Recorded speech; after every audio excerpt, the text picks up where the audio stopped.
উহুদের যুদ্ধ, চতুর্দিক থেকে আল্লাহর হাবিবকে কাফেররা বেষ্টন করে ফেললো। রাসূলের দিকে তীর আর বর্ষাগুলো তাক করে বসে আছে। আল্লাহর নবীকে দুনিয়া থেকে শেষ করে ফেলবে। আল্লাহর নবী সরকারে দু আলম নবী কাফেরদের বেষ্টনীর মধ্যে পড়ে গেলেন। কাফেরদের তীর আর বর্ষাগুলোর সামনে আল্লাহর নবী পড়ে গেলেন। আল্লাহর নবীর এক সাহাবী হযরতে আবু দুজানা রাদিয়াল্লাহু তাআলা আনহু এই বিষয়টা লক্ষ্য করলেন। আরে আমার প্রাণের নবী তো হয়তো দুনিয়া থেকে তারা বিদায় করে দিবে। তিনি লক্ষ্য করে দেখলেন, আরে প্রাণের নবীর দিকে চতুর্দিক থেকে তারা তীর আর বল্লমগুলো তারা তাক করে রয়েছে। অল্প সময়ের মধ্যেই তারা হাবিবে কিবরিয়াকে দুনিয়া থেকে বিদায় করে ফেলবে। যখন আল্লাহর নবীর সাহাবী হযরতে আবু দুজানা রাদিয়াল্লাহু তাআলা আনহু এই অবস্থা দেখলেন, সঙ্গে সঙ্গে কাফেরদের ওই বেষ্টনীর মধ্যে ঢুকে গেলেন। ঢুকে রাসূলকে ডাক দিয়ে বললেন, ওয়াল্লাহ ওয়াল্লাহ ইন্নী লা ইউহিব্বুকা, নবী আল্লাহর শপথ, আপনাকে আল্লাহর জন্য ভালোবাসি। নবী আল্লাহর দোহাই লাগে, মেহেরবানি করে আপনি একটু বসুন। আল্লাহর নবী যখন বসলেন, আল্লাহর নবীর উপরে হযরতে আবু দুজানা রাদিয়াল্লাহু তাআলা আনহু উপুত হয়ে পড়লেন। উপুত হয়ে কেমন ভাবে পড়লেন? হাদিসের কিতাব সাক্ষী, হাদিসের কিতাব সাক্ষী। ডান পাশ থেকে তীর আর বর্ষাগুলো আসতে আরম্ভ করলো। হযরতে আবু দুজানার ডান পা জাজরা হয়ে গেল। বাম পাশ থেকে তীর আর বর্ষাগুলো আসতে আরম্ভ করলো। হযরতে আবু দুজানার বাম পা জাজরা হয়ে গেল। সামনের দিক থেকে তীর আর বর্ষাগুলো আসতে আরম্ভ করলো। হযরতে আবু দুজানার সামনের সাইড জাজরা হয়ে গেল। পিছন দিক থেকে তীর আর বর্ষাগুলো আসতে আরম্ভ করলো। হযরতে আবু দুজানার পিছনের সাইড জাজরা হয়ে গেল। মুরগি যেরকম ভাবে তার বাচ্চাকে তার দুইটা ডানার মধ্যে বেষ্টন করে সে নিজের সমস্ত বিপদগুলো বরদাস্ত করে, হযরতে আবু দুজানা প্রাণের নবীকে এরকম ভাবে বেষ্টনী দিয়ে নিজের সমস্ত তীর আর বর্ষাগুলোকে নিজের শরীরের মধ্যে নিয়ে নিলেন। হযরতে আবু দুজানা শাহাদাতের মৃত্যুকে আলিঙ্গন করলেন। আল্লাহর নবীর শরীরে একটা ফুলের টুকা পর্যন্ত লাগতে দেয় নাই। আল্লাহ বলেন, হাবিব আমি আপনাকে কেমন ভালোবাসি জানেন? ইদা যুকিরতু যুকিরতা মাই, যেখানে যেখানে আমি আমার আলোচনা করেছি সেখানে সেখানে আমি আপনার আলোচনা করেছি। কালিমায়ে তাইয়্যিবা লা ইলাহা ইল্লাল্লাহ, হাবিব প্রথম অংশের মধ্যে আমি আমার আলোচনা করেছি। মুহাম্মাদুর রাসূলুল্লাহ, হাবিব দ্বিতীয় অংশের মধ্যে আমি আপনার আলোচনা করেছি।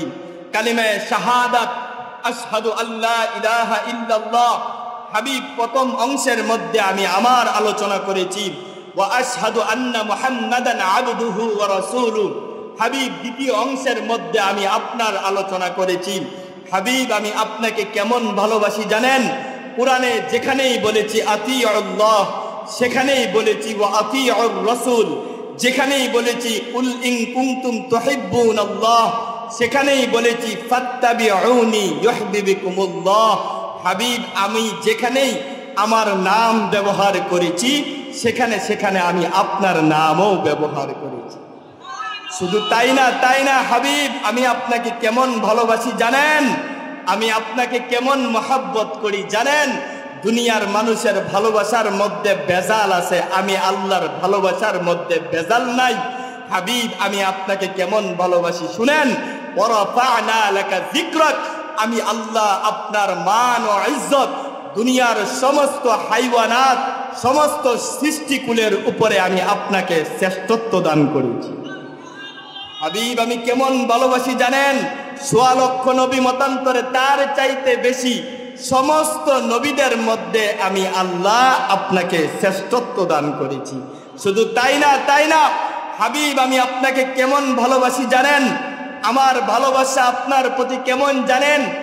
১৬ লক্ষ নবী মতান্তরে তার চাইতেও বেশি। প্রত্যেক নবীর প্রত্যেক গুণেই ভালো, তবে ওই ভালো গুণের মধ্যে সবচেয়ে ভালো যে গুণ, ওই ১৬ লক্ষ নবীর প্রত্যেকটা ভালো, প্রত্যেক নবীর প্রত্যেক গুণেই ভালো, কিন্তু ওই ভালো গুণদের মধ্যে সবচেয়ে যে ভালো গুণ, ওই ১৬ লক্ষ নবীর গুণ আমি আল্লাহ আপনাকে দান করেছি।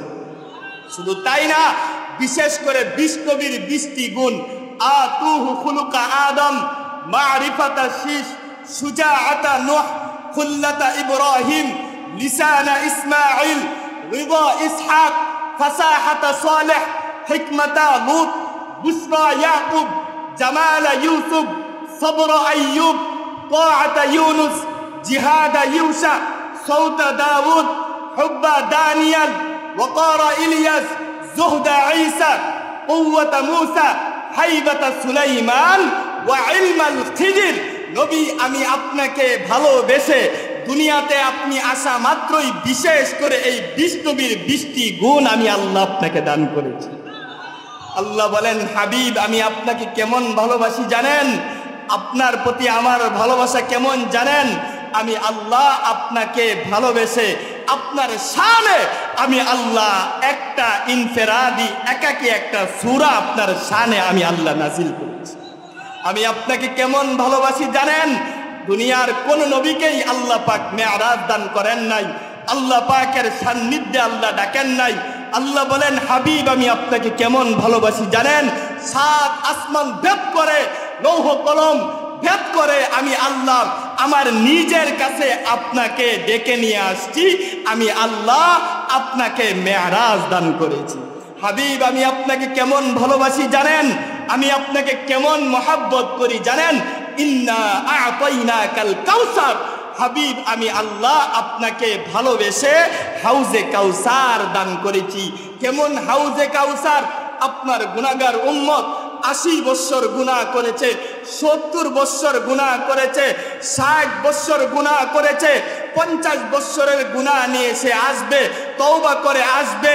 আপনি আপনার ওই গুনাহগার উম্মতটাকে হাউজে কাউসারের পানি পান করাবেন, আপনি তাকে সাথে নিয়ে জান্নাতে যাবেন। নবী, আমি আপনাকে কেমন ভালোবাসি জানেন? কিয়ামতের মাঠ বিভীষিকাময় একটি মাঠ হবে, যেই মাঠ সম্পর্কে কোরআন বলে, ইয়াউমা ইয়াফিদ্দুল মারউ মিন আখি ওয়া উম্মিহি ওয়া আবি ওয়া সাহিবাতিহি ওয়া বানি লিকুল্লি ইমরিইন মিনহুম ইয়াউমা ইদিন শা'নুন ইউগনি। কোরআন বলে, কিয়ামতের মাঠ এমন একটা মাঠ হবে যেই মাঠে বাবা সন্তানকে চিনবে না, সন্তান বাবাকে চিনবে না, সন্তান মাকে চিনবে না, মা সন্তানকে চিনবে না, ভাই ভাইকে চিনবে না, বোন বোনকে চিনবে না, স্বামী স্ত্রীকে চিনবে না, স্ত্রী স্বামীকে চিনবে না। এমন একটা বিভীষিকাময় মাঠ, যেই মাসে নবীরা পর্যন্ত ইয়া নাফসি পড়বে, যেই মাঠে প্রত্যেকটা নবী নিজের চিন্তায় ব্যতিব্যস্ত হয়ে থাকবে। হাবিব, আমি আপনাকে কেমন ভালোবাসি জানেন? ওই বিভীষিকাময় মাঠে আমি আল্লাহ আপনার সুপারিশ কবুল করব, আমি আল্লাহ আপনার কথা রাখব। আল্লাহ বলেন, হাবিব, আমি আপনাকে ভালোবাসি, আমি আপনাকে মহব্বত করি, আমি আপনাকে মহব্বত করি। কেমন মহব্বত করি? ওয়ারাফা'না লাকা যিকরাক। আমি আল্লাহ আপনার মান ইজ্জত, আপনার সম্মান আমি আল্লাহ কিয়ামত না জান্নাত পর্যন্ত জারি রাখব। হাবিব, আবু জাহেল, উতবা, সাইবারা রাস্তা দিয়ে হাঁটে আর বলে, মুহাম্মদের পুত্র সন্তানগুলো মরে যাচ্ছে, মুহাম্মদের বংশ থাকবে না, মুহাম্মদ নির্বংশ হয়ে যাবে, মুহাম্মদের পরিচয় থাকবে না, মুহাম্মদকে ডাকার মতো, মুহাম্মদকে পরিচয় করানোর মতো কোনো লোক থাকবে না। এরকম কথা আবু জাহেল, উতবা, সাইবারা বলে বলে বেড়ায়। হাবিব, আপনি দুঃখিত হয়েন না, হাবিব, আপনি টেনশন করিয়েন না, হাবিব, আপনি ভীত সন্ত্রস্ত হয়েন না। আমি আল্লাহ আপনার নাম জারি রাখব। কেমন ভাবে জারি রাখব? দুনিয়াতে আনেওয়ালা যত উম্মত আসবে, নাম হবে মুহাম্মদ, তো নামের আগে আমি অটোমেটিক আপনার নামটা যোগ করে দিব।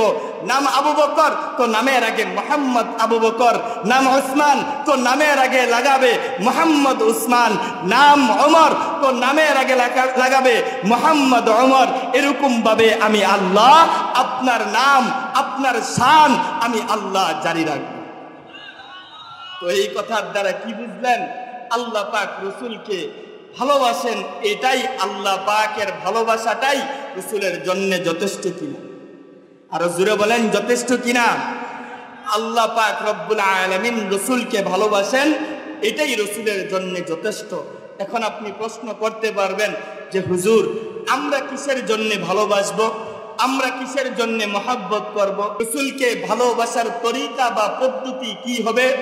হাদিস এবং কোরআন পড়লে দেখা যায় যে রাসূলকে ভালোবাসার তরিকা বা পদ্ধতি দুইটি। কয়টি? আরো জোরে পিছনের বাইরে বলতে হবে। রাসূলের ভালোবাসা বা পদ্ধতি কয়টি? দুইটি। একটি হলো সাহাবী মার্কা ভালোবাসা, আরেকটি হলো ইহুদি মার্কা ভালোবাসা।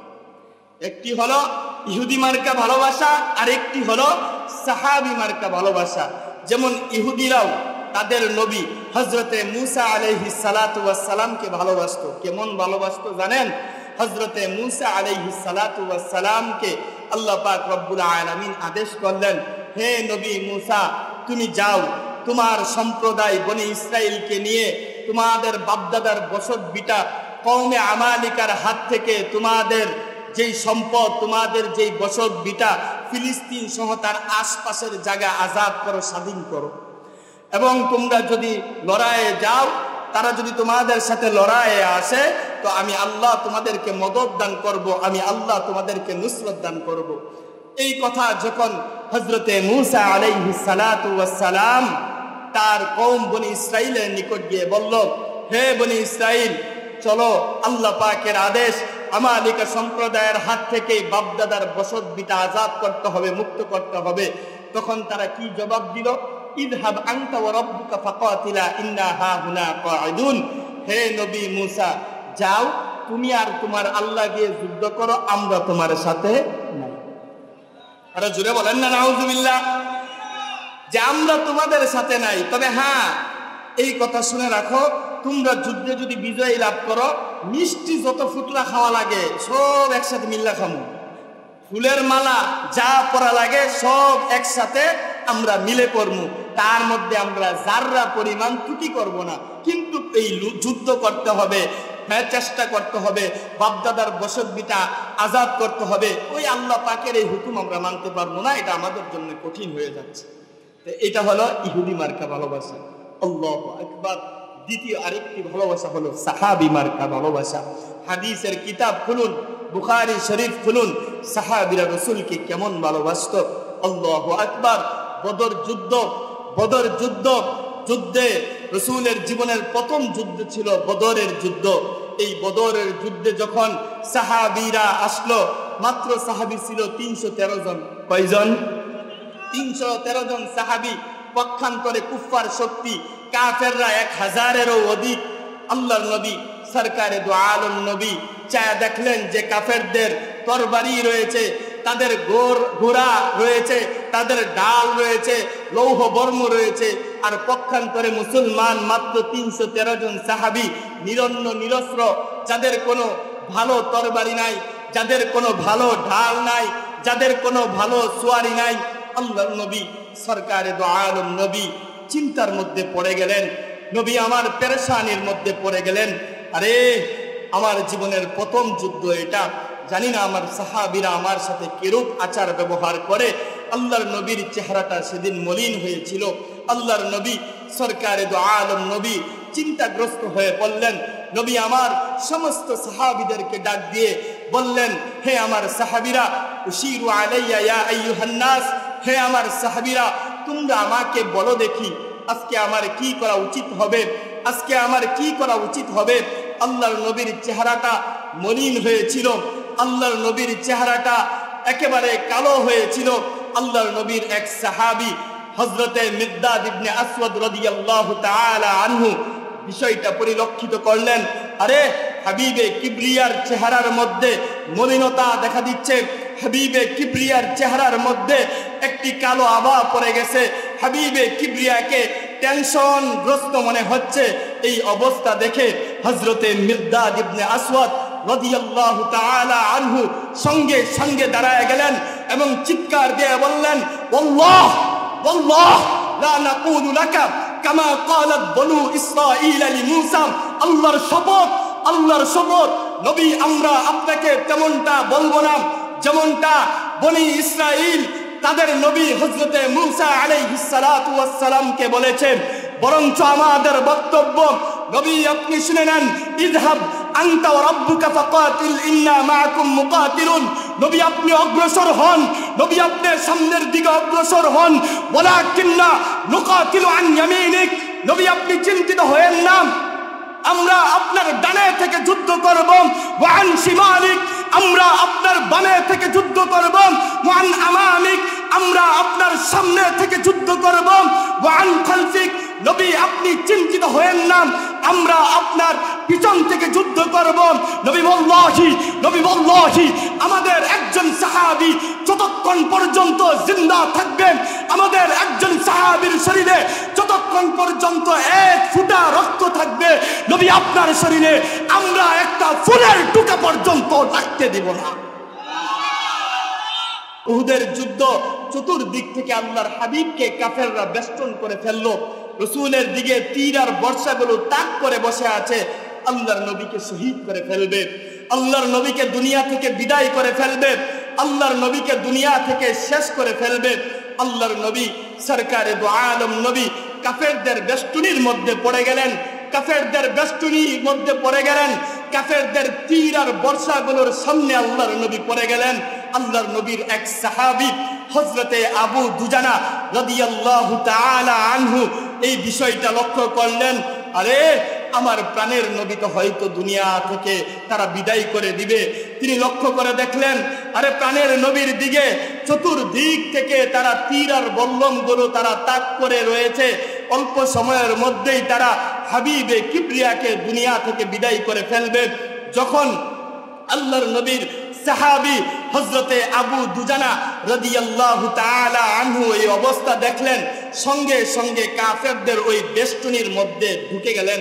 ঢুকে রাসূলকে ডাক দিয়ে বললেন, ওয়াল্লাহ ইন্নী লা ইউহিব্বুকা, নবী আল্লাহর শপথ আপনাকে আল্লাহর জন্য ভালোবাসি। নবী আল্লাহর দোহাই লাগে, মেহেরবানি করে আপনি একটু বসুন। আল্লাহর নবী যখন বসলেন, আল্লাহর নবীর উপরে হযরতে আবু দুজানা রাদিয়াল্লাহু তাআলা আনহু উপত হয়ে পড়লেন। উপত হয়ে কেমন ভাবে পড়লেন?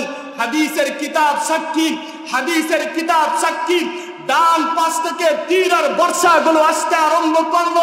হযরতে আবু দুজানার ডান পা জাজরা হয়ে গেল, বাম পাশ থেকে তীর আর বর্ষাগুলো আসতে আরম্ভ করল। হযরতে আবু দুজানার বাম পা জাজরা হয়ে গেল, সামনের দিক থেকে তীর আর বর্ষাগুলো আসতে আরম্ভ করল। হযরতে আবু দুজানার সামনের সাইড জাজরা হয়ে গেল, পিছন দিক থেকে তীর আর বর্ষাগুলো আসতে আরম্ভ করলো। হযরতে আবু দুজানার পিছনের সাইড জাজরা হয়ে গেল। মুরগি যেরকম ভাবে তার বাচ্চাকে তার দুইটা ডানার মধ্যে বেষ্টন করে সে নিজের সমস্ত বিপদগুলো বরদাস্ত করে, হযরতে আবু দুজানা প্রাণের নবীকে এরকম ভাবে বেষ্টনী দিয়ে নিজের সমস্ত তীর আর বর্ষাগুলোকে নিজের শরীরের মধ্যে নিয়ে নিলেন। হযরতে আবু দুজানা শাহাদাতের মৃত্যুকে আলিঙ্গন করলেন। আল্লাহর নবীর শরীরে একটা ফুলের টুকা পর্যন্ত লাগতে দেয় নাই। রাসূলকে ভালোবাসতেন, রাসূলকে কেমন ভালোবাসতেন? শুধুমাত্র এই দুইজনেই যে ভালোবাসছে বিষয়টা এরকম না।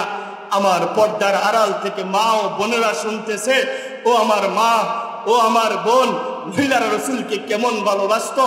আল্লাহু আকবার, আল্লাহু আকবার। হাদিসের কিতাব খুললে দেখা যায় হযরতে সুমাইয়া রাদিয়াল্লাহু তাআলা আনহা ইসলাম ধর্ম গ্রহণ করলেন। তিনার ছেলে আম্মারও ইসলাম ধর্ম গ্রহণ করলেন। আবু জাহেল যখন শুনল সুমাইয়া ইসলাম ধর্ম গ্রহণ করেছে, সুমাইয়ার সাথে সাথে তার ছেলেও ইসলাম ধর্ম গ্রহণ করেছে, এই কথা শোনার পর আবু জাহেলের মাথা গরম হয়ে গেল।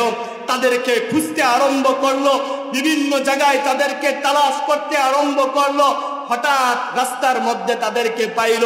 পাওয়া মাত্রই হযরতে আম্মার সুমাইয়ার ছেলে হযরতে আম্মারকে গলার মধ্যে ধরলো, ডাক দিয়ে বলল, কিরে, আমাদের ধর্ম ছেড়ে তুই নাকি মুহাম্মদের ধর্ম গ্রহণ করেছিস?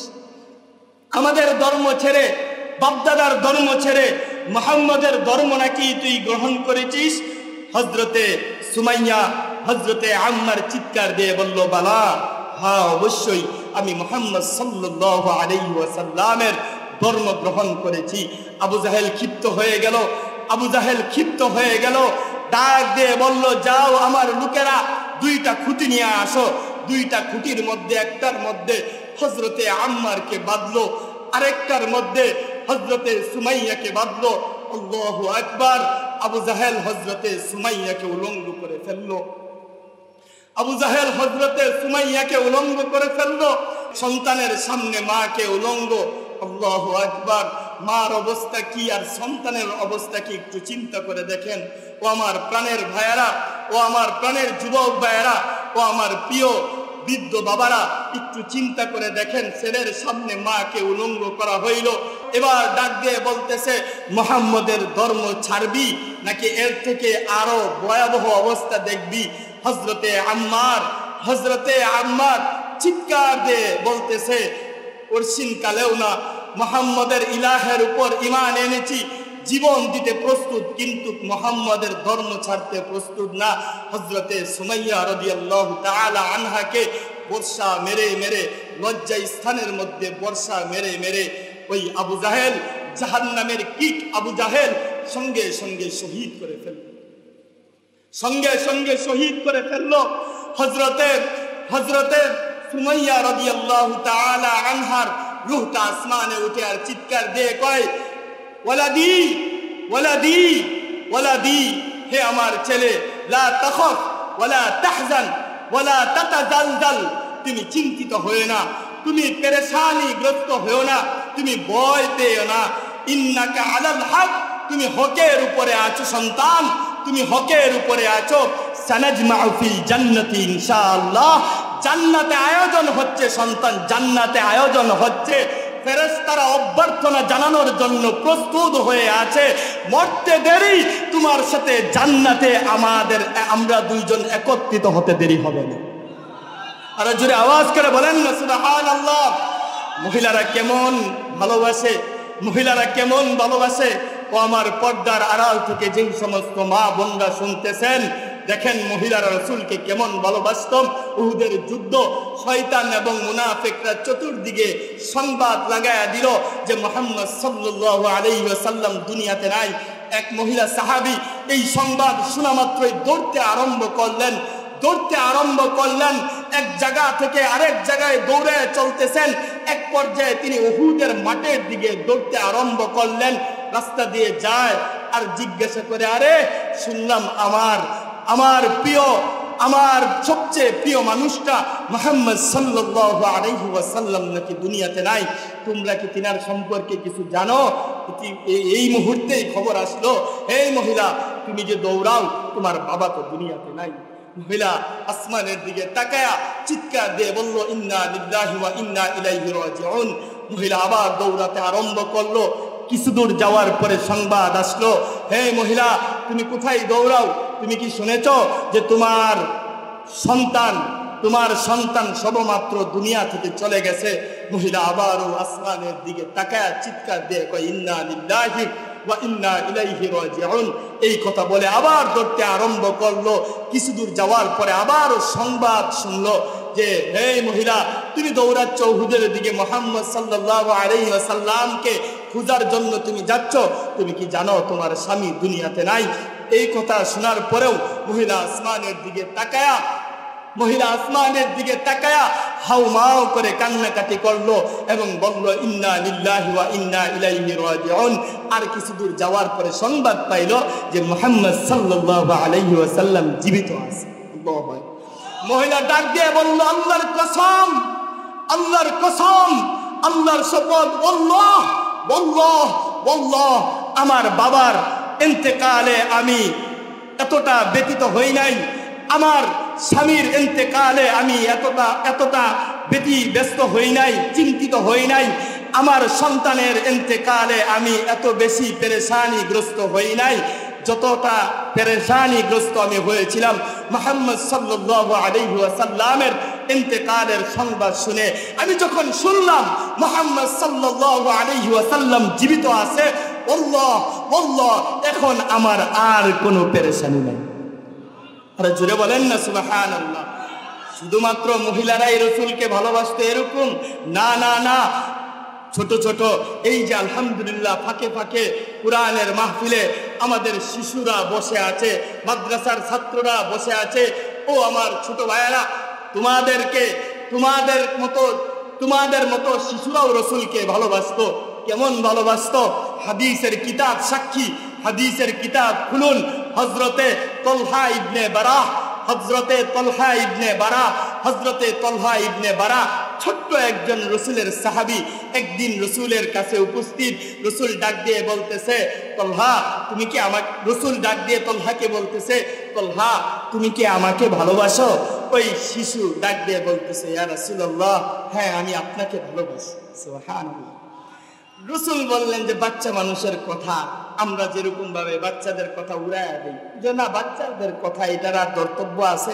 রসুল মনে করলেন যে কেমন ভালোবাসে, আসলে একটু দেখি। এবার আল্লাহর নবী সরকারে তো আলম নবী হযরতে তলহা ইবনে বারাকে ডাক দিয়ে বলল, হে তলহা, তুমি যদি আমাকে ভালোবাসো আমি একটা আদেশ দিব, তুমি সেই আদেশ পালন করতে পারবে? হযরতে তলহা ইবনে বারাহ বলে, ইয়া রাসূলুল্লাহ, ইয়া হাবিবাল্লাহ, আপনি আদেশ দেন, দেখেন আমি পালন করতে পারি কিনা। এবার আল্লাহর নবী সরকারে দু আলম নবী পরীক্ষার জন্য ডাক দিয়ে বললেন, তলহা যাও, তুমি গিয়ে তোমার বাবার কল্লাটা নিয়ে আসো। আল্লাহু আকবার। হাদিসের কিতাব সাক্ষী, তলহা ইবনে বারাহ সঙ্গে সঙ্গে তরবারি নিয়ে বাবার কল্লা আনার জন্য দৌড় দিল। আল্লাহর নবী সরকারে দু আলম নবী পিছনে পিছনে সাহাবী পাঠায়া দিলেন, এই সাহাবী যাও, গিয়া দেখো সে আসলেই যায় কিনা। যখন যাইতে লাগবে কাছাকাছি, এর আগে টান দিয়ে নিয়ে আসবা। সাহাবী নিয়ে আসলো এবং তাকে ডাক দিয়ে বলল, হ্যাঁ আসলেই তুমি আমাকে ভালোবাসো। হে তলহা ইবনে বারাহ, শুনে রাখো আমিও নবী তোমাকে ভালোবাসি। আরো জোরে বলেন না সুবহানাল্লাহ। হে তলহা ইবনে বারাহ, শুধু তুমি আমাকে ভালোবাসো বিষয়টা এরকম না। তুমি ছোট হতে পারো, আমি পরীক্ষা করে দেখেছি, তুমি ছোট হতে পারো, তুমি নাবালেগ হতে পারো, তুমি মাসুম হতে পারো, কিন্তু তোমার দিলের মধ্যে, তোমার অন্তরের মধ্যে আমার ভালোবাসা কম না। এবার ডাক দিয়ে বলতেছেন, হে তলহা ইবনে বারাহ, হে তলহা ইবনে বারাহ, তোমাকেও আমি ভালোবাসি। আহা, হাদিসের কিতাব বলে, হাদিসের কিতাব বলে কিছুদিন পরেই তলহা ইবনে বারাহ অসুস্থ হয়ে গেলেন। আল্লাহর নবী সরকারে তো আদম নবী যখন শুনলেন তার এই ছোট্ট আশেক অসুস্থ হয়ে গেছে, আল্লাহর নবী তো রাহমাতুল লিল আলামিন নবী, নবীকে আমরা আর কতটুকু ভালোবাসি, নবী তার চাইতে আমাদেরকে আরো বেশি ভালোবাসি। আমরা আর রসুলকে কতটুকু ভালোবাসি, আমরা রসুলকে আর কতটুকু মহব্বত করি, তার চাইতে হাজার না লক্ষ কোটি গুণ বেশি রসুল আমাদেরকে ভালোবাসেন। রসুল যখন শুনলেন তার এই ছোট্ট আশেক, তার এই ছোট্ট আশেক অসুস্থ হয়ে পড়ে আছে বিছনায়, আল্লাহর নবী সরকারে দু আলম নবী শীতের রাত, কনকনে শীত, এরকম শীতের রাতে, অন্ধকারের রাত্রে তলহার বাড়িতে ছুটে গেলেন। তলহার বাড়িতে গিয়ে তলহাকে ডাক দিয়ে বললেন, হে তলহা, তোমার এখন কেমন লাগতেছে? হযরতে তলহা রাদিয়াল্লাহু তাআলা আনহু মুমূর্ষ অবস্থায় দুইটা চোখের পানি ছেড়ে দিয়ে কেঁদে ফেললো। আল্লাহর নবী সরকারে দু আলম নবী পরিবারের লোকদেরকে ডাক দিয়ে বললেন, আমার তলহা দুনিয়াতে বেশি দিন থাকবে, আমার তলহা, আমার এই ছোট্ট আশেক হয়তো আর দুনিয়াতে বেশি দিন থাকবে না। তোমরা যখনই তার ইন্তেকাল হবে আমি নবীকে নিয়ে আসবা। আমি নবী নিজ হাতে তাকে গোসল করাবো, আমি নবী নিজে তার জানাজার নামাজ পড়াবো, আমি নবী নিজে তাকে কবরস্থ করব। আল্লাহর নবী সরকারে দু আলম নবী এই কথা বলে তলহা ইবনে বারার বাড়ি থেকে কিছুদূর যাওয়া মাত্রই এরকম সময় হযরতে তলহা ইবনে বারাহ বাবা মাকে ডাক দিয়ে বলতেছে, বাবা মা, রাসূলুল্লাহ সাল্লাল্লাহু আলাইহি ওয়াসাল্লাম দেখলাম আপনাদের কানে কানে কি জানি বলল, কি বলছে? আপনাদের কানে কানে শুনলাম রাসূলুল্লাহ সাল্লাল্লাহু আলাইহি ওয়াসাল্লাম কি যেন বলেছে, কি বলেছিল? এবার হযরতে তলহার পিড়াপিড়িতে বলতে আরম্ভ করলো, রসুল বলেছেন তুমি দুনিয়াতে আর বেশি দিন থাকবে না, অল্প সময়ের মধ্যেই তুমি হয়তো দুনিয়া থেকে চলে যাবে। তবে রসুল বলেছেন তোমাকে একটা সুসংবাদ শোনায়া গেছেন, রসুল নিজের হাতে তোমাকে গোসল করাবে, রসুল তোমার জানাজার ইমামতি করবে, রসুল তোমাকে কবরস্থ করবে। এই কথা শোনার পরে তলহা ইবনে বারাহ ডাক দিয়ে বলতেছে, বাবা, ও আমার মা, ও আমার প্রিয় বাবা, না, রসুলকে আসতে না করবেন, রসুলকে আসতে না করবেন। অবাক হয়ে গেল, আরে তুমি কি বলতেছো এই কথা? তোমার কি মাথা ঠিক আছে? ছোট্ট মানুষ, আমরা তো ছোট্ট মানুষ। আজকে আমাদের ছোট ছোট ওই নাবালেগ মাসুম বাচ্চাগুলো কার্টুনের সময় ব্যয় করে। আজকে তাদেরকে ভাত খাওয়াইতে দেই, রসুলের সিরাত শুনাই না, রসুলের ঘটনা পড়াই না, শুনাই না। তারা ছোট অবস্থাতেই তাদের হাতে অ্যান্ড্রয়েড মোবাইল দিয়ে দেই, বাবা ভাত খাও, ভাত খাও, কার্টুন দেখো, হাট্টিমা টিম টিম, তারা মাঠে পাড়ে ডিম, তাদের খাড়া দুইটা শিং, তারা হাট্টিমা টিম টিম, এইগুলা শুনো। আমরা তো এইগুলাতে দিয়ে দিই। কিন্তু আল্লাহু আকবার, হযরতে তালহা ইবনে বারা ডাক দিয়ে বলতেছে, বাবা ও আমার প্রিয় বাবা, ও আমার প্রিয় মা, রাসূলকে আসতে না করবেন, রাসূলকে আসতে না করবেন। তারা ডাক দিয়ে বলতেছে, কেন? এত সুন্দর একটি বিষয়, তোমার চাইতে আর সৌভাগ্যবান কে যে রাসূল নিজেই তোমাকে গোসল করাবে, রাসূল তোমাকে জানাজার ইমামতি করবে, তোমাকে রাসূল নিজের হাতে কবরস্থ করবে, তারপরে তুমি আসতে না করতেছো কেন? আল্লাহু আকবার। তালহা ইবনে বারা ইতিহাসের পাতায় এখনো স্বর্ণ অক্ষরে লিখিত, হাদিসের কিতাব পড়লেই দেখা যায় তালহা ইবনে বারা ডাক দিয়ে বলতেছে, আমি জানি আমার প্রাণের নবী আমার মৃত্যুর সংবাদ যখনই শুনবে তখনই দৌড়ে আমার বাড়িতে চলে আসবে। তবে আমার ভয় হয়, আমার চিন্তা হয়, আমার বাড়িতে আসতে তো এক কাফেরের বাড়ি, যেই কাফের রাসূলকে অনেক বেশি কষ্ট দেয়। আমার নবী, আমার প্রাণের নবী, আমার মৃত্যু যদি রাত্রে হয় বা যেই সময় হইল ওই সময় যদি ওই কাফের রাস্তার মধ্যে আমার রাসূলের উপর আক্রমণ করে, তাহলে আমি তালহা মৃত্যুবরণ করেও আমি শান্তি পাব না। আমি তালহা মৃত্যুবরণ করেও আমি তালহা শান্তি পাব না। ও আমার নাবালেগ মাসুম বাচ্চা, ও আমার নাবালেগ মাসুম ভাইরা, তোমরাও আজকের এই মাহফিলে এসেছো, রাসূলের ভালোবাসা তোমাদের দিলের মধ্যেও রাখতে হবে। আলহামদুলিল্লাহ, মাদ্রাসার ছাত্ররাও এসেছে, তাদের দিলের মধ্যেও রাসূলের ভালোবাসা থাকতে হবে। আল্লাহর নবীর সাহাবী হযরতে আব্দুর রহমান ইবনে আউফ রাদিয়াল্লাহু তাআলা আনহু, কেমন সাহাবী? আশারায়ে মুবাশশারাদের মধ্যে একজন। জান্নাতে যেই 10 জন, দুনিয়াতেই যেই 10 জন সাহাবী জান্নাতের সার্টিফিকেট পাইছেন, এমন একজন সাহাবীর নাম হলো হযরতে আব্দুর রহমান ইবনে আউফ। হযরতে আব্দুর রহমান ইবনে আউফ, হযরতে আব্দুর রহমান ইবনে আউফ রাদিয়াল্লাহু তাআলা আনহু, তিনি বর্ণনা করেন, তিনি বলেন, ইন্নী লাফিস সাফি ইয়াউমা বদরিন, বদর যুদ্ধ যখন আমরা সারিবদ্ধভাবে যুদ্ধের জন্য দাঁড়িয়ে গেলাম, আমরা যখন যুদ্ধের জন্য সারিবদ্ধভাবে দাঁড়িয়ে গেলাম, ফাইজিল তাফাত্তু ফাইদা আন ইয়ামিনি ওয়া আন ইয়াসারি ফাতায়ান হাদিসাস সিন্নি, আমি আমার ডানে তাকিয়ে দেখলাম অল্প বয়সী যুবক, টমটমে যুবক, অল্প বয়সী, বেশি বয়স হবে না, এক যুবক। আমার বাম দিকে তাকালাম, বাম দিকে তাকিয়ে দেখলাম, বাম দিকে তাকিয়েও দেখলাম অল্প বয়সী এক যুবক। তাকে আন্নিলাম আমান বিমাকানিহিমা, আমি ওই জায়গার মধ্যে নিজেকে নিরাপদ মনে করলাম না। ভাবলাম, আরে কাফের পরা শক্তি যদি আমার উপর আক্রমণ করে, একটু সাহসী মানুষ, শক্তিশালী মানুষ যদি থাকে তাহলে আমাকে রক্ষা করতে পারবে। দুই পাশেই যুবক, অল্প বয়সী যুবক সন্তান, যুবক ছেলে, আমাকে রক্ষা করবে কি? আমি চিন্তাগ্রস্ত হয়ে পড়লাম। তাকে আন্নিলাম আমান বিমাকানিহিমা, আমি আমাকে ওই জায়গার মধ্যে নিরাপদ মনে করলাম না। আমি নিজেকে ওইখান থেকে সরিয়ে নেওয়ার জন্য চেষ্টা করলাম।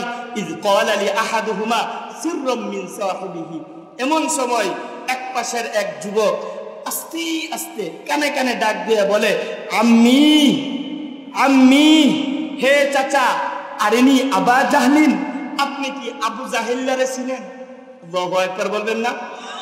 ইয়া আম্মি আরেনি আবা জাহলিন, আপনি কি আবু জাহেলরে চিনেন? ফাকুলতু, আমি বললাম, মা তাসনা বিহি, বাতিজা তোমরা ছোট মানুষ, তোমরা যুবক মানুষ, তোমরা আবু জাহেল মক্কার সর্দার, এত বড় লোকের খবর তোমরা কেন নিতে চাও? তাকে দিয়ে তোমরা কি করবা? আল্লাহু আকবার। হাদিসের কিতাব সাক্ষী, হাদিসের কিতাব সাক্ষী। হযরতে আব্দুর রহমান ইবনে আউফ বলেন, এমন সময় ওই যুবক আমাকে বলতেছে, আহাদুল্লাহ, আমি বাড়ি থেকে আসার আগে, এই যুদ্ধে আমি বাড়ি থেকে আসার আগে একটি শপথ করেছি, ইন রাআইতুহু আন আকতুলাহু আও আমুতা দুনাহু, আমি আমার মালিকের সঙ্গে একটি শপথ করে এসেছি যে আবু জাহেলকে দেখার পরে হয়তো আবু জাহেল শেষ, নয়তো আমি শেষ।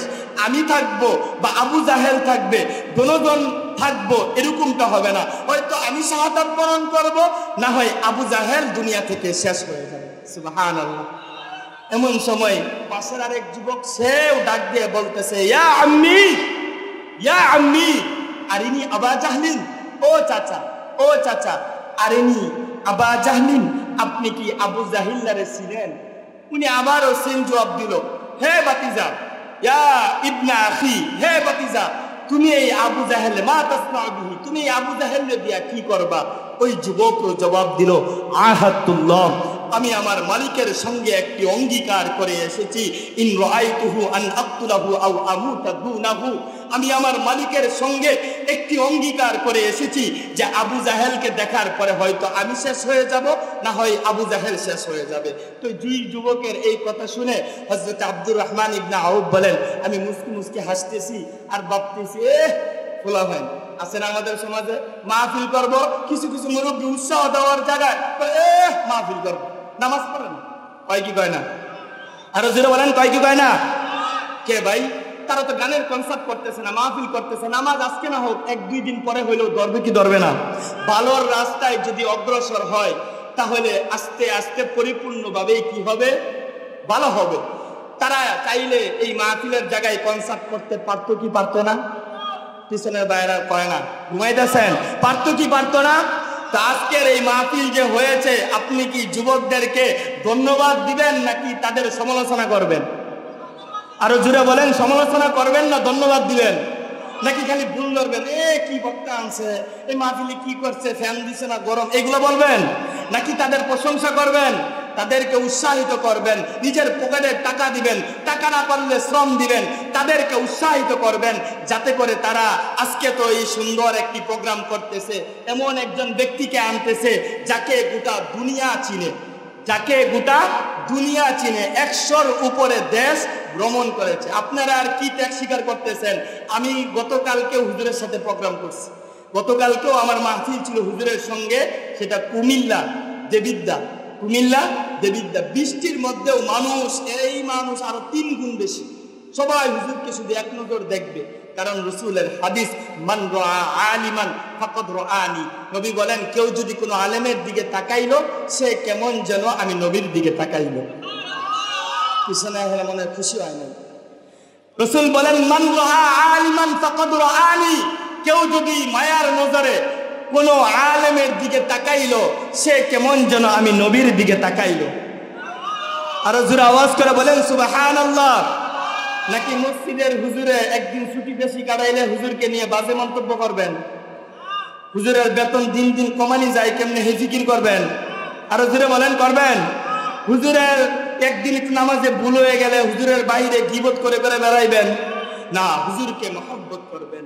দেখেন, এই মসজিদের ইমাম সাহেবেই, এই মসজিদের খতিব সাহেবেই আপনার মৃত্যুর পরে যখনই সংবাদটা শুনে মাইকে এসে ডাক দিয়ে বলে, আরে হাজী সাহেব দুনিয়াতে নাই, হাজী সাহেব ইন্তেকাল করেছে, ইন্না লিল্লাহি ওয়া ইন্না ইলাইহি রাজিউন।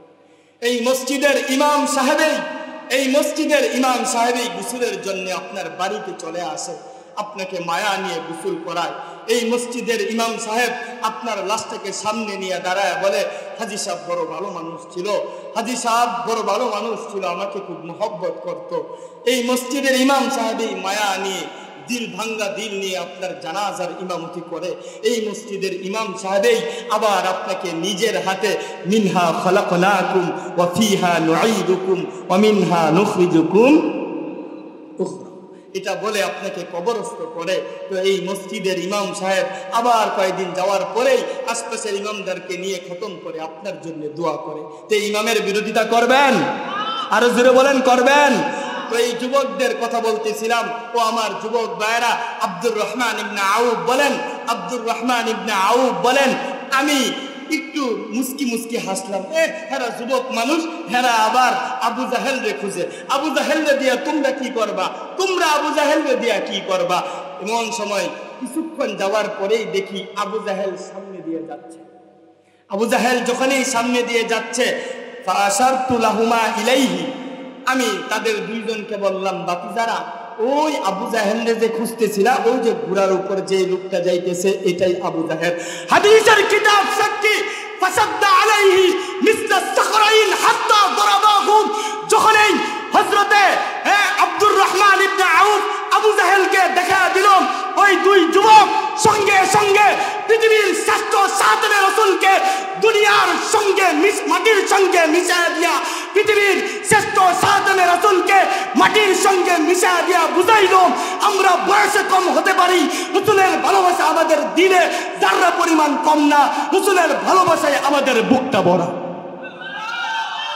তারা বুঝাইয়া দিয়েছে আমরা যুবক হতে পারি, আপনাদের চাইতে আমরা কম না। এই যে মাহফিল আজ পর্যন্ত শুনলাম না যে মুরব্বী উদ্যোগে মাহফিল, এরকম তো আজ পর্যন্ত হলো না। মুরব্বী সমাজের উদ্যোগে মাহফিল দরকার আছে না নাই? আগামীতে উদ্যোগ নেন, যুবকরা করছে, মুরব্বীরাও মাহফিল করবেন। যে জয়পুরা মুরব্বী সমাজের উদ্যোগে মাহফিল দরকার আছে না নাই? নাকি খালি যুবকরাই করবে? আপনারাও করবেন, রাজি আছেন তো ইনশাল্লাহ? এই ব্যতিক্রম একটি বিষয় যেটা গোটা বাংলাদেশে সব যুবকদের উদ্যোগে মাহফিল। কালকেও যেটা করলাম ওটাও যুবকদের উদ্যোগে মাহফিল। তো আরেকটা আপনারা নিয়োগ করেন যে মুরব্বী সমাজের উদ্যোগে মাহফিল দরকার আছে না নাই? আরো জোরে বলেন, আছে না নাই? উলামা ঐক্য পরিষদের উদ্যোগে মাহফিল হয়, ইমাম সমাজের উদ্যোগে মাহফিল হয়, শুধু বাকি আছে মুরব্বী সমাজের উদ্যোগে মাহফিল। এটা আগামীতে আরম্ভ করবেন, রাজি আছেন তো ইনশাআল্লাহ? তো মুহতারাম হাজির, যেই কথা বলতেছিলাম, রসুলের ভালোবাসা এরকম ভাবে সাহাবীরা পেশ করেছে। আজকে আমাদের অবস্থা এরকম হয়েছে, আমরা রসুলের ভালোবাসায় যাররা পরিমাণ চেষ্টা করতে রাজি না, যাররা পরিমাণ কষ্ট করতে রাজি না, অথচ সাহাবীরা নিজেদের জীবন দিছে, একবার না দুইবার না, হ্যাঁ, তাদের জীবনের তামান্না আর বাসনা ছিল যে রসুলের জন্য যদি একবার না দুইবার না লক্ষবারও যদি জীবন দেওয়ার প্রয়োজন হয়, আমরা রসুলের জন্য জীবন দিব। তাদের জীবনের বাসনা ছিল লাওয়াদিতু আন উক্তালা ফি সাবিলিল্লাহ সুম্মা উহইয়া সুম্মা উক্তাল সুম্মা উহইয়া সুম্মা উক্তাল। একবার নবীর জন্য জীবন দিব, আল্লাহ আবারও আমাকে জীবন দান করবে, আবার আমি রসুলের জন্য জীবন দিব, আল্লাহ আবারও আমাকে দুনিয়াতে পাঠাবে, আবারও আমি রসুলের জন্য জীবন দিব। এটাই একজন সাহাবী, প্রত্যেক সাহাবীর দিলের তামান্না আর বাসনা ছিল। এটাই প্রত্যেক রসুল প্রেমিকের বাসনা হওয়া চাই, তামান্না হওয়া চাই। আজকে আফসোস লাগে শতাব্দীকাল পর্যন্ত মির্জা গোলাম আহমদ কাদিয়ানির দূষরেরা আমার নবীর খতমে নবুয়তের সিংহাসন নিয়ে টানা হেসরা করছে। আসতে বললেন, আজকে শতাব্দীকাল পর্যন্ত মির্জা গোলাম আহমদ কাদিয়ানির দূষরেরা আমার নবীর খতমে নবুয়তের সিংহাসন নিয়ে টানা হেসরা করছে। স্পষ্ট পয়গাম আমরা শোনা দিতে চাই, নবীর দুশ্মনের সাথে আমাদের কোনো ধরনের আপোষ হতে পারে না। আওয়াজ দিতে হবে, নবীর দুশ্মনের সাথে আমাদের কোনো ধরনের আপোষ হতে পারে না। যে নবীর দুশ্মন সে মানবতার দুশ্মন, যে নবীর দুশ্মন সে মানব সভ্যতার দুশ্মন, যে নবীর দুশ্মন সর্বোপরি সে আমাদের জানের দুশ্মন। ঠিক কিনা আওয়াজ করে বলেন? তো রসুলের ভালোবাসায় যদি আবারও আলেম উলামারা ডাক দেয় যে কাদিয়ানীদেরকে যে কোনো মূল্যেই হোক এই দেশের মধ্যে রাষ্ট্রীয়ভাবে অমুসলিম ঘোষণা করব, কে কে রাজি আছেন? দুইটা হাত দেখান। নারে তাকবীর, হাত নামা। রসুলের ভালোবাসায় প্রয়োজনে আবারও আমরা কাফনের কাপড় বাঁধবো, রাজি আছেন তো ইনশাআল্লাহ? হযরতে আবু দুজানার মতো আমরা আবারও শাহাদাত বরণ করব, প্রয়োজনে আমরা শাহাদাত বরণ করব। হযরতে মিকদাদ ইবনে আসওয়াদের মতো আমরাও রসুল হায়াতুন নবী, রসুল জিন্দা না মরা? আরো জোরে বলেন, রসুল জিন্দা না মরা? রওজা আতহারে আমার নবী জিন্দা না মরা? আল আম্বিয়া ওয়া আহইয়াউন ফি কুবুরিহিম ইউসাল্লুন। প্রত্যেক নবীরাই তাদের কবরে জীবিত। আমরা যেরকম মরলে কোনো হুশ মুশ কিছু থাকে না, নবীরাও কি এরকম? আমার নবী রওজা আতহারে জিন্দা না মরা? আরো জোরে আওয়াজ করে বলেন, জিন্দা না মরা?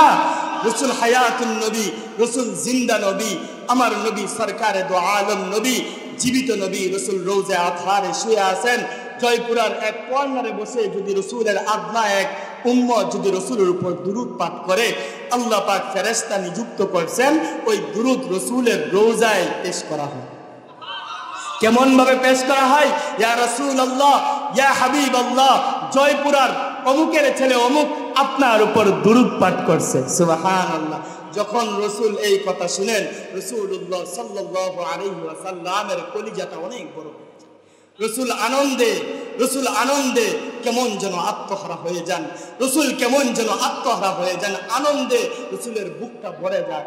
আবার যখন শুনতে পায় যে নরসিংদীর অমুক জায়গা থেকে ওই তাসলিমা, ওই অমুক জায়গা থেকে ওই এক মহিলা আমার নবীকে নিয়ে কটূক্তি করতেছে, আমার নবীকে নিয়ে গালমন্দ করতেছে, নবীর ইজ্জত ছিনিয়ে নেওয়ার জন্য চক্রান্ত আর ষড়যন্ত্র করতেছে, তখন আমার নবীর দিলটা মলিন হয়ে যায়, আমার নবীর দিলটা ব্যথায় ব্যথিত হয়ে যায়। এই জন্যই রাসূলের দিলে আমরা চাই তো আনন্দ রাখতে, আরো জোরে বলেন, চাই তো আমরা আনন্দ রাখতে। তো এই জন্য আমাদের দাবি স্পষ্ট দাবি, রাসূলের দুশমনের সর্বোচ্চ শাস্তি মৃত্যুদণ্ড চাই। আরো জোরে বলেন, আমার নবীর দুশমনের সর্বোচ্চ শাস্তির বিধান মৃত্যুদণ্ড চাই। 82 দিন জেল খাটছি। কয়দিন? 82 দিন। ওই যে মামুনুল হক সাহেব, তারপরে আলী হাসান ওসামা, ওনাদের সাথে জেল খাটছি। 82 দিন কারাগারে ছিলাম হক কথা বলার কারণে, রাসূলের ভালোবাসা, রাসূলের শান মান বলার কারণে। কত জুলুম আমাদেরকে করা হয়েছে। রাতের আধারে অজুর ফজরের অজুর পানির জন্য চিৎকার করছে, অজুর পানিটা দেয় নাই। অজুর পানির জন্য চিৎকার করছে, অজুর পানিটা দেয় নাই। তবে আমরা আলেম সমাজ মাথা নত করি নাই। ঠিক কিনা? আওয়াজ করে বলে, মাথা নত করি নাই। মুমিনের বৈশিষ্ট্য এটাই, মুমিন জীবন দিবে, মুমিন কল্লা দিবে, কিন্তু বাতিলের সামনে মাথা নত করবে। কেমন ভাবে জীবন দিতে হয় আমাদের পূর্বের মুসলমানরা আমাদেরকে শিখায় গেছেন। আল্লাহর নবী সরকার দু আলম নবী মেরাজে যাচ্ছেন, একটা জায়গা থেকে অতিক্রম করা মাত্রই জান্নাতের সুঘ্রাণ আসতেছেন। সুবহানাল্লাহ। রাসূলের সফর সঙ্গী হযরতে জিবরাইল আমিনকে ডাক দিয়ে বললেন, ইয়া জিবরাইল, ইন্নী আজিদু আলাইহি রাইহাতাল জান্নাহ। হে জিবরাইল, আমি অমুক জায়গা থেকে জান্নাতি সুঘ্রাণ পাইতেছি। আওয়াজ করে বলেন না সুবহানাল্লাহ। হে জিবরাইল, আমি অমুক জায়গা থেকে জান্নাতের সুঘ্রাণ পাইতেছি। হযরতে জিবরাইল আমিন মুস্কি হাসি দিয়ে কয়, ইয়া রাসূলুল্লাহ, ইয়া হাবিবাল্লাহ, ওটা ফেরাউনের ঘরের কাজের বুয়ার কবর থেকে আসা জান্নাতি ঘ্রাণ। আল্লাহর নবী অবাক হয়ে গেলেন, ডাক দিয়ে বললেন, হে জিবরাইল, ফেরাউনের শাসনকালের 2500 বছর অতিবাহিত হয়ে গেছে। এই 2500 বছর পরেও তার কবর থেকে জান্নাতি সুঘ্রাণ আসতেছে। তার জীবনে এমন কি ভালো আমল ছিল, তার জীবনে এমন কি আমল ছিল যে আজকে 2500 বছর পরেও তার কবর থেকে জান্নাতি ঘ্রাণ আসে। হযরতে জিবরাইল আমিন মুস্কি হাসি দিয়ে কয়, ইয়া রাসূলুল্লাহ, ইয়া হাবিবাল্লাহ, ওই মহিলা ফেরাউনের ঘরে কাজ করত, মাথা আশ্রাচ্ছে, তো হাত থেকে চিরুনিটা পড়ে গেল, তো তার দিলের মধ্যে ছিল ঈমান। সে তোলার সময় বিসমিল্লাহির রহমানির রহিম বলে তুলছে।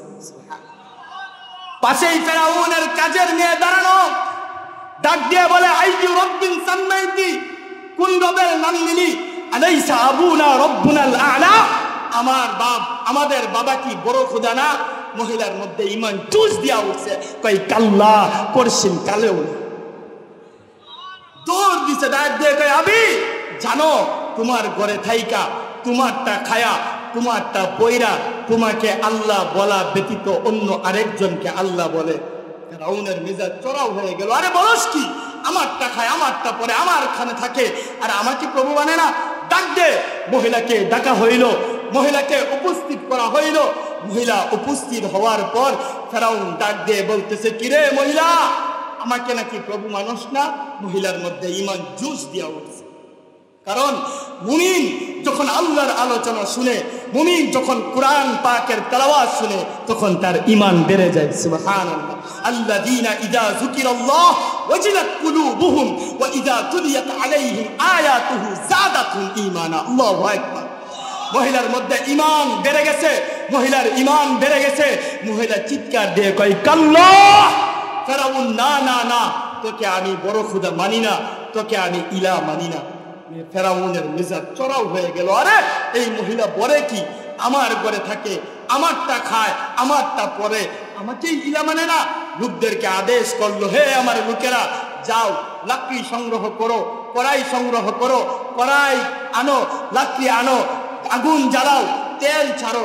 যখন তেলটা উত্তপ্ত গরম হয়ে গেল, মহিলাকে আবার ডাক দিয়ে কয়, হে মহিলা, আমাকে প্রভু মানিস না, আমাকে রব মানিস না, আমাকে বড় খুদা মানিস না। মহিলার সেম জবাব, কাল্লা, করছিন কালেও না, তোকে তো প্রভু মানার প্রশ্নই আসে না। সুবহানাল্লাহ, তোকে প্রভু মানার প্রশ্নই আসে না। ফেরাউন ডাক দিয়ে কয়, মহিলা অবস্থা কিন্তু ভয়াবহ হবে। মহিলার সেম জবাব, ফাকজি মা আনতা কাস, ফেরাউন তোর যা মনে চাই তুই তা কর, কোনো সমস্যা নাই। ফেরাউন তোর মন যা চাই তুই তাই কর, কোনো সমস্যা নাই। ডাক দিয়ে কয়, তুই কোন রবের উপর ঈমান আনলি? এবার মহিলা ডাক দিয়ে কয়, তুই কি জানিস না কোন রবের উপর ঈমান এনেছি? জেনেও না জানার ভান ধরতেছিস কেন? কয়, বল কোন রবের উপর ঈমান আনলি? তখন ওই মহিলা ডাক দিয়ে বললেন, আল্লাযী রব্বি হুয়াল্লাহুল্লাযী লা ইলাহা ইল্লা হু الرحمن الرحيم الملك القدوس السلام المؤمن المهيمن العزيز الجبار المتكبر الخالق البارئ المصور الغفار القهار الوهاب الرزاق الفتاح العليم القابض الباسط الخافض الرافع المعز المذل السميع البصير الحكم العدل اللطيف الخبير الحليم العظيم الغفور الشكور العلي الكبير الحفيظ المقيت الحسيب الجليل الكريم الرقيب المجيب الواسع الحكيم الودود المجيد الباعث السيد الحق الوكيل القوي المتين الولي الحميد المحصي المبدي المحيي المميت الحي القيوم الواجد الماجد الواحد الأحد الصمد القادر المقتدر المقدم المؤخر الأول الآخر الظاهر الباطن الوالي المتعالي البر التواب المنتقم العفو الرؤوف مالك الملك ذو الجلال والإكرام المقسط الجامع الغني المغني الماني النور الهادي البديع الباقي الوارث الرشيد الصبور الذي ربي ورب بنتك وربك ورب العالمين। সে আমার রব, সে তোর রব, সে তোর মেয়ের রব, সে গোটা জাহানের রব। ফেরাউনের মিজাজ আরো চড়াও হয়ে গেল। আরে মহিলা, আমারটা খাইলি এতদিন, আমারটা পড়লি, আরেকজনকে ইলা ডাকলি। ফেরাউনের মেজাজ চড়াও হয়ে গেল। ডাক দিয়ে বলল, অবস্থা কিন্তু ভয়াবহ হবে। মহিলার সেম জবাব, ফাকজি মা আনতা কাস, ফেরাউন তোর মন যা চাই তুই তাই কর, কোনো সমস্যা নাই। এবার লোকদেরকে ডাক দিয়ে বলল, ওর কুলে যে 2.5 মাসের বাচ্চাটা আছে, ওই বাচ্চাটাকে উত্তপ্ত তেলের উপর ছেড়ে দাও। আল্লাহু আকবার। বাচ্চাটাকে উত্তপ্ত তেলের উপর ছেড়ে দিল। বাচ্চাটার রূহটা আসমানে উঠে আর চিৎকার দিয়ে কয়, উম্মি মা লা তাখাফি ওয়ালা তাহজানি ওয়ালা তাতাজালজানি। মা, ফেরাউন তোমার সামনে বিদায়। মা, তুমি পিছলায় যাও না। মা, তুমি নৈরাশ হয়ে যাও না। মা, তুমি দুঃখিত হয়েও না। ইন্নাকা আলাল হক, মা তুমি হকের উপরে আছো। সুবহানাল্লাহ। সানাজমাউ ফিল জান্নাতি ইনশাআল্লাহ। মা, অল্প সময় অপেক্ষা করো মা, অল্প সময় অপেক্ষা করো, তোমার সাথে জান্নাতে মুলাকাত হবে, তোমার সাথে জান্নাতে মুলাকাত হবে মা। ফেরাউন মহিলার দিকে তাকায় আবারও ডাক দিয়ে কয়, মহিলা আমাকে প্রভু মানিস না, আমাকে বড় খুদা মানিস না। মহিলার সেম জবাব, কাল্লা, করছিন কালেও না। ফেরাউন আবার ডাক দিয়ে কয়, অবস্থা কিন্তু ভয়াবহ হবে, অবস্থা কিন্তু ভয়াবহ হবে। মহিলার সেম জবাব, ফাকজি মা আনতা কাস, মহিলা তোর যা, ফেরাউন তোর যা মন চাই তুই তাই কর, তাতে আমার কোনো সমস্যা নাই। ওই মহিলার আরেকটা বাচ্চা ছিল, ওই বাচ্চাটাকেও উত্তপ্ত তেলের উপর দিয়ে দিল। মুরগি যেরকম ভাবে গ্রিল হয়ে যায়, ওই বাচ্চাটাও গ্রিল হয়ে গেল। বাচ্চার রূহ আসমানে উঠে আর চিৎকার দিয়ে কয়, উম্মি মা লা তাখাফি ওয়ালা তাহজানি ওয়ালা তাতাজালজালি। মা, ফেরাউন তোমার সামনে বিদায়। মা, তুমি দুঃখিত হইও না। মা, তুমি টেনশন করিও না। মা, তুমি নৈরাশ হয়ে যেও না। মা, ইন্নাকা আলাল হক, মা তুমি হকের উপরে আছো। মা, সানাজমাউ ফিল জান্নাতি ইনশাআল্লাহ। মা, মাগো জান্নাতে আয়োজন হচ্ছে মা, অল্প সময় অপেক্ষা করো। ফেরেশতারা অভ্যর্থনা জানানোর জন্য অপেক্ষমান। মা, অপেক্ষা করো, জান্নাতে তোমার সাথে একত্রিত হবে। আরে জোরে আওয়াজ করে বলেন না সুবহানাল্লাহ। মা তো মাই হয়, আসমানের দিকে তাকায়া হাউমাউ করে কান্না করতেছে। আসমানের দিকে তাকায়া হাউমাউ করে কান্না করতেছে। আসমানের দিকে তাকায়া কাঁদে আর বলে, মালিক, আমি সামান্য একজন কাজের মহিলা, আমার থেকে তুমি ঈমানের পরীক্ষা নিলা। মালিক, ঈমানের এই পরীক্ষা ফেরাউন না, ফেরাউনের চাইতে আরো বড় ক্ষমতাধর আসলেও আমি জীবন দিতে প্রস্তুত। ঈমানের এই পরীক্ষার জন্য একবার না, দুইবার না, লাওয়াদিতু আন উকতালা ফি সাবিলিল্লাহ সুম্মা উহইয়া সুম্মা উকতাল সুম্মা উহইয়া সুম্মা উকতাল সুম্মা উহইয়া সুম্মা উকতাল। একবার না, দুইবার না, মালিক, তুমি যদি 1000 বার আমাকে দুনিয়াতে পাঠাও, আমি 1000 বার তোমার জন্য জীবন দিতে প্রস্তুত। ফেরাউন ওদিক দিয়া ভাবছে, আসমানে তাকায় যেহেতু কান্না করতেছে, ফেরাউন ভাবছে মনে হয় মহিলা ভয় পেয়েছে। ডাক দিয়া কয়, কিরে মহিলা, এবার বল, তোর পালা, মানবি কিনা আমারে খুদা? মহিলার সেম জবাব, কয়, এই তোর অবস্থাও কিন্তু তোর সন্তানের মতো হবে, তোর অবস্থাও কিন্তু তোর সন্তানের মতো হবে। মহিলার সেম জবাব, ফাকজি মান তাকস, যা মন চাই তা কর, কোনো সমস্যা নাই। এবার ফেরাউন নিজের ঘরে থাকছে, মায়া আসে নাই। ফেরাউন হইলেও তো একটু মায়া থাকে কি থাকে না? আপনি একটা মানুষকে 10 বছর আপনার ঘরে রাখছেন, পালছেন, মায়া হবে কি হবে না? ডাক দিয়ে ওই মায়া থেকেই বলতেছে, কোনো চাওয়া পাওয়া আছে? তাই একটাই চাওয়া, আমার ইন্তেকালের পর আমার 2 সন্তান আর আমার যে হাড়গুলো অবশিষ্ট থাকবে এক জায়গার মধ্যে পুইতা রাখো। তাই রাখা হবে তো আর ইচ্ছা। তো মুহতারাম হাজরিন, যেই কথা বলতেছিলাম, যেই জায়গার মধ্যে হাড়গুলো পুঁতে রাখা হয়েছিল, আল্লাহর নবী সরকারে দু আলম নবী 2500 বছর, ফেরাউনের শাসনকালের 2500 বছর পর ওই জায়গা থেকে অতিক্রম করতেছিলেন আর জান্নাতি সুঘ্রাণ পাইতেছিলেন। তো এই কথাই যে তারা জীবন দিয়েছে, কিন্তু জালেমের সামনে মাথা নত করে নাই। আজকে আমরা ভয় পাই, কুরআনের সঠিক কথাগুলো আমরা বলতে ভয় পাই, অথচ সাহাবীদের ইতিহাস এটাই, রাসূলের ভালোবাসায় তারা জীবন দিয়েছে, বাতিলের সামনে কঠিন কালেও তারা মাথা নত করে নাই। আল্লাহর নবীর সাহাবী হযরতে রিবিঈ ইবনে আমির রাদিয়াল্লাহু তাআলা আনহু, হযরতে রিবিঈ ইবনে আমির রাদিয়াল্লাহু তাআলা আনহু মদিনা থেকে তিনি পারস্যে চলে গেলেন, পারস্য বিজয় করার জন্য তিনি পারস্য চলে গেলেন। আল্লাহর নবীর এই সাহাবীদের আগমন শুনে পারস্য সম্রাটের প্রধান যেই সেনা প্রধান, সেই সেনা প্রধান রুস্তম তার নাম ছিল, ওই রুস্তম খবর পাঠাইল মুসলমান সেনাপতি আবু উবাইদা ইবনুল জাররাহ রাদিয়াল্লাহু তাআলা আনহুর কাছে, সংবাদ পাঠাইল, যাও গিয়ে বলো যে তারা কিসের জন্য এইখানে আসলো। পারস্য সাম্রাজ্য অনেক পাওয়ারফুল ছিল। বর্তমানে আমেরিকা এবং রাশিয়া যেরকম শক্তিশালী, তৎকালীন রোম পারস্য এরকম শক্তিশালী ছিল।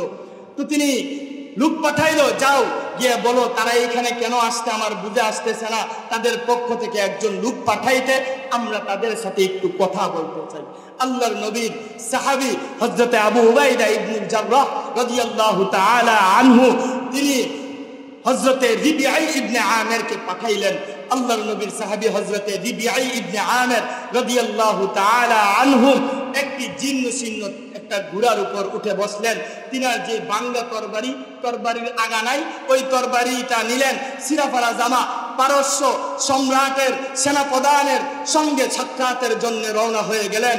দরজার মধ্যে গিয়ে যখন আওয়াজ করলেন, সিকিউরিটি দরজা খুলে দেখে এক ফকিরের মতো দেখা যায়, হ্যাঁ, হাতে আবার ভাঙ্গা তরবারি, এমন তো জীবনে উনি দেখে নাই। আরে এটা আবার কি অবস্থা? তিনি যখন হযরতে রিবিঈ ইবনে আমির ভিতরে প্রবেশ করতে চাইলেন, ডাক দিয়ে বললেন, না, ভিতরে যাওয়া যাবে না, এখানেই দাঁড়াও, কারণ তোমার যেই বেশপোশাক, ওই বেশপোশাক নিয়ে ভিতরে যাওয়া যাবে না, তোমাকে রাজার সাথে এবং সেনা প্রধানের সাথে সাক্ষাতের যে পোশাক, সেই পোশাক তোমাকে পরতে হবে। আল্লাহু আকবার। হাদিসের কিতাব সাক্ষী হযরত রিবিঈ ইবনে আমির রাদিয়াল্লাহু তাআলা আনহু বজ্র কণ্ঠে বলে দিলেন, তোমার যেই সেনা প্রধান আছে তাকে গিয়ে জিজ্ঞাসা করো, আমি এখানে স্বেচ্ছায় আসি নাই, আমি মুসলমান সৈনিক, স্বেচ্ছায় এখানে আসি নাই, খবর পাঠায় আনা হয়েছে। সুতরাং এই অবস্থাতে আমাকে সাক্ষাৎ করতে দিবে কিনা, যদি না দেয় আমি আমার বাড়িতে যাবো, শেষ। এবার সিকিউরিটি দৌড় দিয়া গিয়ে বলতেছে, হে সেনা প্রধান রুস্তম সাহেব, আপনার সাথে সাক্ষাতের জন্য মুসলিম এক সৈনিক এসেছে। ফকিরের মতো দেখা যায়, বেশ পোশাক তেমনটা সুন্দর না, কেমন যেন ফাকল ফাকল দেখা যায়। আবার বলতেছে, কথার মধ্যে আবার চটন পটন কথা, আবার খুব টাকা, মানে খুব কড়া কড়া কথা কয় যে সাক্ষাৎ করার জন্য 1 মিনিট সময় দিছে, 1 মিনিটের মধ্যে ভিতরে ঢুকতে দিব কিনা, না দিলে আবার যাইবো গা। রুস্তম তো জানে, সে তো নিজেই সংবাদ পাঠাইছে, গিয়ে বলতেছে, যাও যাও তাড়াতাড়ি গিয়ে বলো আসতে। আল্লাহু আকবার। আল্লাহর নবীর সাহাবী হযরতে রিবিআই ইবনে আমির ওই ঘোড়া নিয়াই, ওই ঘোড়ার মধ্যে সোয়ার হইয়াই বিশ্ব ব্র্যান্ডের যে গালিচা, ওই গালিচা, ওই গালিন পাড়ায়া পারস্য সেনাপতি রুস্তমের সামনে ঘোড়া থেকে ঠাস করে লাফ দিয়ে নিচে নামছে। সুবহানাল্লাহ। ঘোড়া থেকে লাফ দিয়ে নিচে নামছে। মুসলমান ওই সৈনিকের কাণ্ড দেখা রুস্তম অবাক হয়ে গেল, সেনাপ্রধান অবাক হয়ে গেল। আরে এইটা আবার কি ধরনের মানুষ, আমাদের নাম শুনলেই যারা কাঁপে, আর সে আবার তরবারি নিয়ে আইছে, তো আবার আগা নাই এমন তরবারি, জীর্ণ শীর্ণ এক ঘোড়া, আবার তার শরীরের মধ্যে যে জামাও ছিঁড়া ফাড়া, শুধু এতটুকুর মধ্যেই ক্ষান্ত রয়েছেন এমন না। হযরতে রিবিআই ইবনে আমির ওই বাঙ্গা তরবারি, ওই তরবারি দিয়া ছিদ্র করছেন কার্পেট। সুবহানাল্লাহ। ওই বাঙ্গা তরবারি দ্বারা সেনাপ্রধানের যেই লাল গালিচা, যেই লাল গালিন, সেটাকে ছিদ্র করছে, ছিদ্র করে ঘোড়ার যে রশি, ওই রশি ওই কার্পেটের সাথে বাঁধছে। আল্লাহু আকবার। হযরতে রিবিআই ইবনে আমির রাদিয়াল্লাহু তাআলা আনহুর এই অবস্থা দেখে সেনাপতি অবাক হয়ে গেছে, সেনাপ্রধান অবাক হয়ে গেছে। আরে মুসলমান, এটা কি এক অবুধ এক কাণ্ড দেখাইলো। ডাক দিয়ে বলতেছে, একটু তিরস্কারের ভাব নিয়ে বলতেছে, এই তুমি এই বাংলা তরবারি কি এক অবস্থা, এই অবস্থা নিয়ে আসছো? আল্লাহু আকবার। আল্লাহর নবীর সাহাবী হযরতে রিবিআই ইবনে আমির রাদিয়াল্লাহু তাআলা আনহু চিৎকার দিয়ে গলার আওয়াজকে উঁচু করে ডাক দিয়ে বললেন, হে সেনাপ্রধান, হে সেনাপ্রধান রুস্তম, তুমি আমার এই ভাঙ্গা তরবারি দেখেছো, কিন্তু এই ভাঙ্গা তরবারি যেই হাতে পরিচালিত হবে, ওই হাতের ক্ষমতা সম্পর্কে, শক্তি সম্পর্কে তুমি জানো না।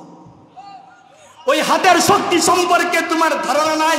তাহলে ঠিক আছে, তুমি যেহেতু আমাকে তিরস্কারই করলে, তোমাকে একটা চ্যালেঞ্জ আমি ছুড়ে দিলাম।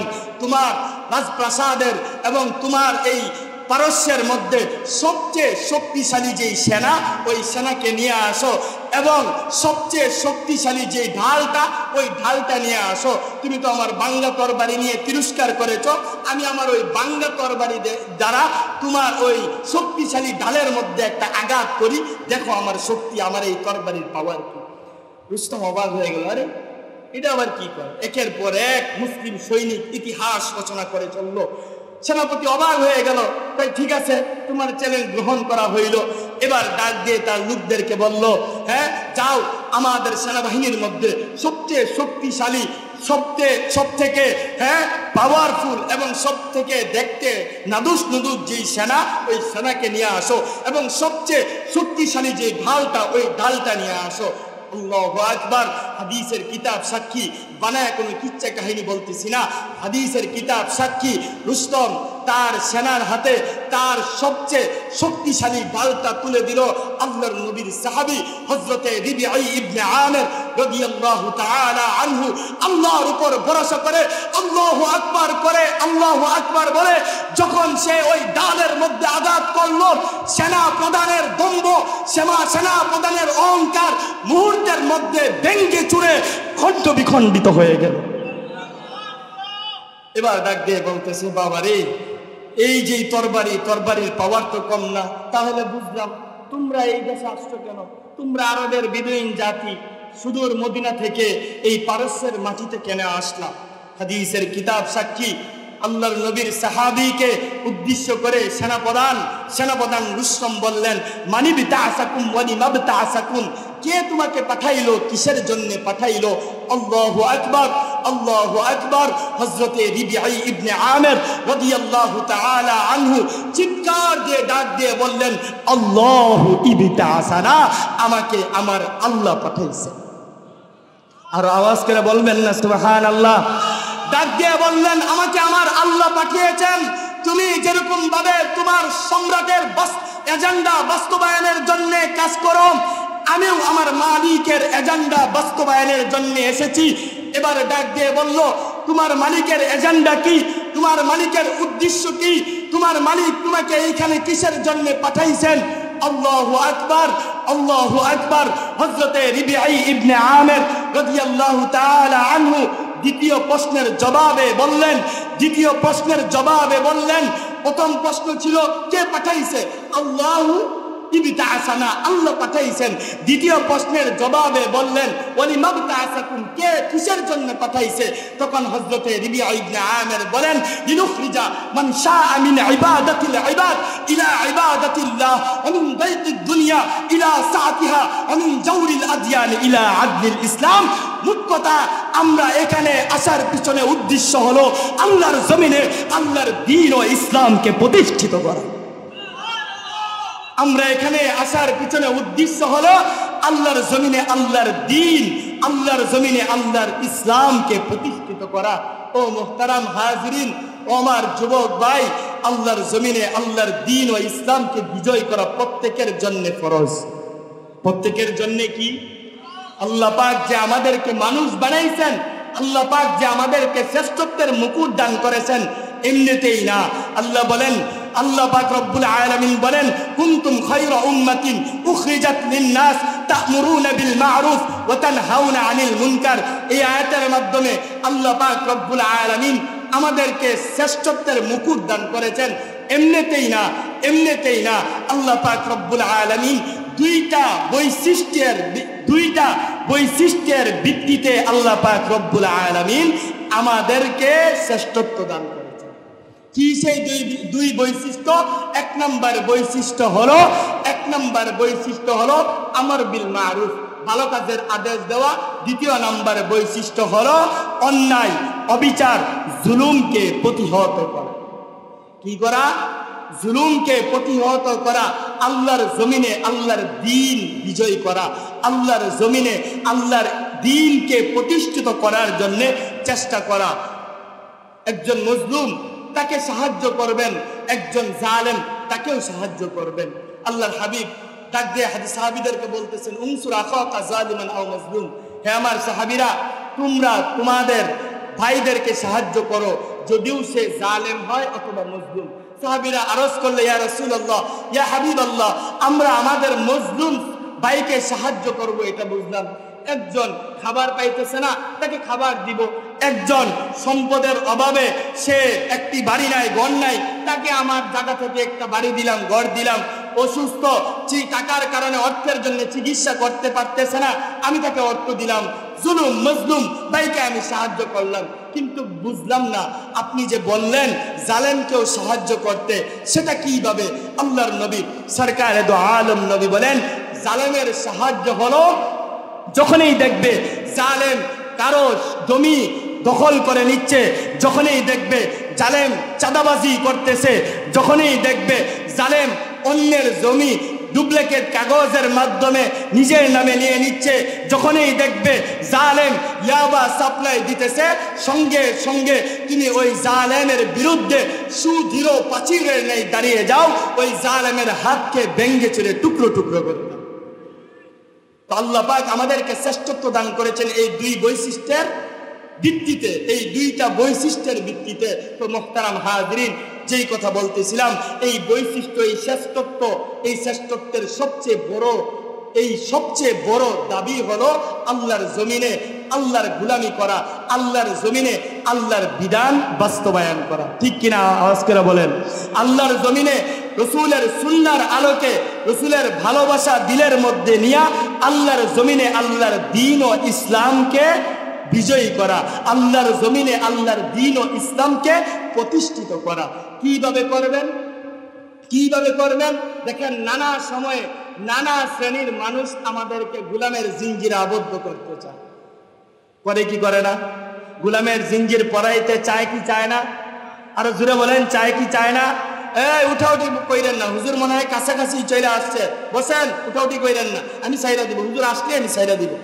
আল্লাহর জমিনে আল্লাহর দ্বীন বিজয় করা, আল্লাহর জমিনে আল্লাহর দ্বীনকে প্রতিষ্ঠিত করা। সেটা কিভাবে হবে? আল্লাহর জমিনে আল্লাহর দ্বীন তখনই বিজয়ী হবে যখন মাখলুকের গোলামি ছাইরা খালেকের গোলামি করতে পারবে। খালেকের গোলামি কিভাবে হবে? আল্লাহর গোলামি কিভাবে হবে? মাখলুকের গোলামি আগে ছাড়তে হবে। Abraham Lincoln, Karl Marx, Mao Tse tung Lenin তাদের আদর্শে কঠিন কালেও আল্লাহর জমিনে আল্লাহর দ্বীনকে বিজয় করা সম্ভব। দীর্ঘ 200 বছর পর্যন্ত এই দেশ ইংরেজরা শাসন করেছে, আমাদেরকে গোলামের জিঞ্জিরে আবদ্ধ করে রেখেছিল, আমাদেরকে গোলাম বানিয়ে রেখেছিল। আবার পরবর্তীতে পাকিস্তানি হুজুরে 5 জন আছে, বলেন আলহামদুলিল্লাহ, আরো জোরে বলেন না আলহামদুলিল্লাহ। তো আল্লাহর জমিনে আল্লাহর দ্বীন কিভাবে আমরা বিজয় করব? আল্লাহর জমিনে আল্লাহর দ্বীন বিজয় করার একটি সূরত, সেটি হলো মানুষের গোলামি বাদ দিতে হবে। মানুষের গোলামি কিভাবে বাদ দিব? মানুষের গোলামি বাদ দেওয়ার সবচেয়ে সহজ পদ্ধতি হলো রাসূলের আদর্শ। কার আদর্শ? তো যেই কথা বলতেছিলাম, এই দেশ 200 বছর পর্যন্ত ইংরেজরা শাসন করেছে। ইংরেজদেরকে আমরা এই দেশ থেকে বিতাড়িত করলাম, আবারও আমাদেরকে গোলামের জিঞ্জিরে আবদ্ধ করছে। কারা করলো? আবার আমাদেরকে পূর্ব পাকিস্তানিরা আমাদেরকে গোলামের জিঞ্জিরে আবদ্ধ করছে। তো মানুষের গোলামি কইরা কোনোদিন স্বাধীন হতে পারে? আর জুড়ে বলেন, মানুষের গোলামি কইরা কোনোদিন স্বাধীন বলতে পারে? নিজে স্বাধীনতা বলতে পারে না। কারণ একজন মানুষের প্রকৃত স্বাধীনতা হলো, আসমান বানাইছেন কে? আরো জোরে বলতে হবে, আসমান বানাইছেন কে? কই যুবকরা সব পিছে জায়গা, সামনে আসো। আসমান বানাইছেন কে? জমিন বানাইছেন কে? তো আল্লাহর জমিনে আল্লাহর হুকুম চলবে, আল্লাহর জমিনে আল্লাহর গোলামি করব। সেটা কিভাবে? আসমান যেহেতু আল্লাহ বানাইছেন, আল্লাহর গোলামি করব। বড় পরিচয়। কারণ আল্লাহ পাক রব্বুল আলামিন যখন তার সবচেয়ে প্রিয় মানুষটাকে 7 আসমান ভেদ করে লৌহ কলম কুরসি এবং আল্লাহ পাক নিজের সান্নিধ্যে যখন ডাইকা নিলেন, তখন আল্লাহ পাক রব্বুল আলামিন বললেন, সুবহানাল্লাযী আসরা বিআবদি, সুবহানাল্লাযী আসরা বিআবদি, আমি আমার গোলামকে আমার সান্নিধ্যে আমি ডেকে নিয়ে আসছি। সুবহানাল্লাহ, আমি আমার গোলামকে আমার সান্নিধ্যে ডেকে এনেছি। সুতরাং আল্লাহ পাক রব্বুল আলামিন তাফসীরের কিতাব এই আয়াতের ব্যাখ্যার মধ্যে মুফাসসিরিনে কেরাম লেখেন যে একজন মানুষের সবচেয়ে গৌরবময় পরিচয় হলো সে আল্লাহ পাকের গোলাম।